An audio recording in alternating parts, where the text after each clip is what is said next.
Bom, pessoal, hoje nós vamos falar do sistema digestório da página 4 a 20, ok? A apostila colorida, volume 2. Então, vamos lá. Sistema digestório.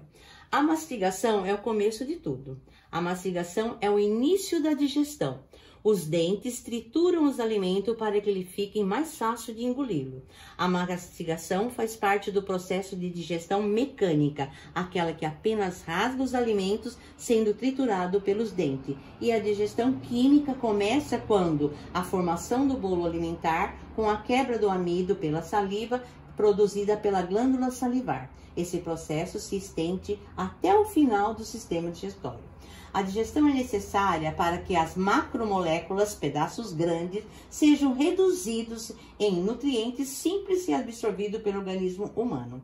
O caminho dos alimentos. Na boca ocorre a digestão mecânica pela ação dos dentes e a mastigação e a digestão química pela ação da saliva, que contém enzimas responsáveis pela quebra dos carboidratos. Uma das enzimas são as pitalinha e a amilase salivar.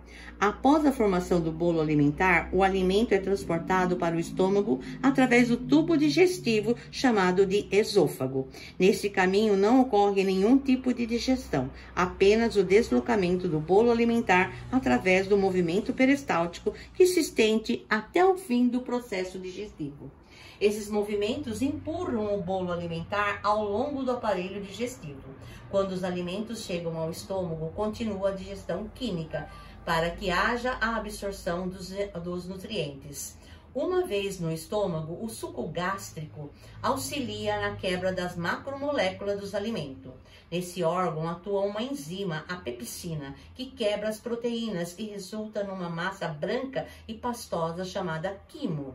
Se sua mastigação foi bem triturada, o bolo alimentar ficará cerca de 2 horas para seguir o seu caminho para o próximo órgão. Caso sua mastigação não tenha sido bem triturada, o alimento levará mais tempo para ser digerido no estômago e você sentirá um desconforto no estômago, um peso no estômago. O intestino delgado, pâncreas e fígado. Após 2 horas de digestão no estômago, o bolo alimentar é empurrado pelos movimentos peristálticos para o próximo órgão, o intestino delgado. Antes, ele vai passar pelo duodeno, que faz parte do intestino delgado. Nesse local, ele recebe outros sucos gástricos provenientes de outros órgãos, o pâncreas e o fígado, para dar continuidade à digestão alimentar. Após a passagem pelo duodeno, o bolo alimentar segue para o intestino delgado. Nesse órgão, ele atua o suco entérico, rico em enzimas que degradam os lipídios, que quebram os lipídios. O intestino delgado é um tubo fino e muito comprido, chegando a medir em um adulto cerca de 6 metros. Ele é tão comprido que ele precisa ficar enrolado dentro da barriga. Quanto maior, mais nutrientes podem ser absorvidos. Suas paredes enrugadas aumentam a área de contato com o alimento e a capacidade de absorção de nutrientes. Essas rugas são chamadas de vilosidades intestinais e são importantes para transportar os nutrientes para o corpo pela via sanguínea. Intestino grosso. Após a passagem do bolo alimentar pelo intestino delgado, ocorre a formação do bolo fecal para a posterior eliminação. Após a digestão da mistura de água, fibras e nutrientes, vai para o intestino grosso. Ele é um órgão mais grosso que o intestino delgado, porém mais curto. Nessa etapa, não há absorção de muitos nutrientes. Nenhum suco digestivo atua nesse órgão. O intestino grosso apresenta 3 funções principais. Ele absorve os sais minerais e a água, ele forma o bolo fecal e armazena o bolo fecal até a eliminação pelo reto. As fibras têm um importante papel na formação do bolo fecal, pois elas auxiliam na junção dos restos de alimento não digerido, formando as fezes. Agora eu vou explicar isso tudo para vocês mais uma vez aqui, usando os órgãos, tá? Então, é assim, gente. A digestão, ela começa pela boca, tá?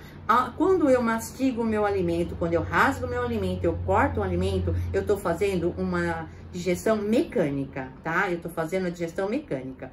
Depois que eu cortei meu alimento, eu mastiguei meu alimento, ele vai misturar-se com a minha saliva. Na minha saliva vai conter enzimas, tá? Que vão quebrar esses alimentos em pedaços menores, até eu engolir. Quando eu vou engolir o alimento, ele vai percorrer todo esse caminho aqui, ó, para chegar até o estômago. Nesse caminho aqui, não há nenhum suco que vai ajudar. Ele só vai ser empurrado, o bolo alimentar vai ser empurrado pelo movimento peristáltico até chegar aqui no estômago. Chegando aqui no estômago, ele vai ficar uma cerca de 2 horas mais ou menos, se você fez uma boa mastigação. Se você mastigou em pedaços grandes, vai demorar mais. Aqui ele vai receber um suco gástrico, tá? Que é um ácido produzido pelo estômago, que vai quebrar essas macromoléculas, os pedaços grandes, em pedacinhos menores ainda.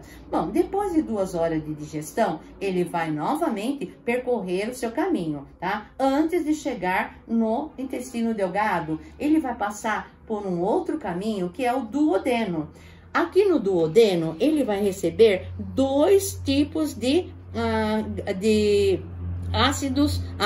Um que vem do pâncreas, é do suco pancreático, e outro que vem do fígado, que é a bilis. Quem vai levar esses 2 órgãos, o pâncreas e o fígado, não faz parte do sistema digestivo. Eles são órgãos em anexo, fora, mas que mandam suco digestivo para o duodeno. Como eles mandam? Através do ducto pancreático e do ducto biliar, que são os caninhos que levam até lá. Bom, fazendo essa digestão no duodeno, ele vai passar para o intestino delgado, que é enorme. Ele tem mais ou menos no adulto 6 metros. Como que eu sei? Porque eles calculam que o nosso intestino delgado tem 3 vezes a nossa altura. É o triplo da nossa altura. Então, uma pessoa de 2 metros tem 6 metros de intestino delgado. Ele tem umas partes enrugadas. Essas partes enrugadas têm as vias sanguíneas, tá? Que absorve todo o nutrientes dos alimentos, levando para a nossa corrente sanguínea, tá? E quem vai empurrando o alimento é o movimento peristáltico. Aqui ele vai receber um outro suco, que é o suco entérico. Mais uma vez, as macromoléculas vão ser degradadas, divididas em pedacinhos menores ainda. Depois disso tudo feito, ele vai para o intestino grosso, que é maior, mais grosso, mas não é maior, ele é menor, tá? No intestino grosso não há nenhum tipo de digestão, mas há aproveitamento dos nutrientes. Misturando-se com água e fibras, eles vão formar o bolo fecal. E aí, depois que o bolo fecal estiver pronto, ele vai ser eliminado pelo reto. Ok, pessoal? Aí está toda a explicação.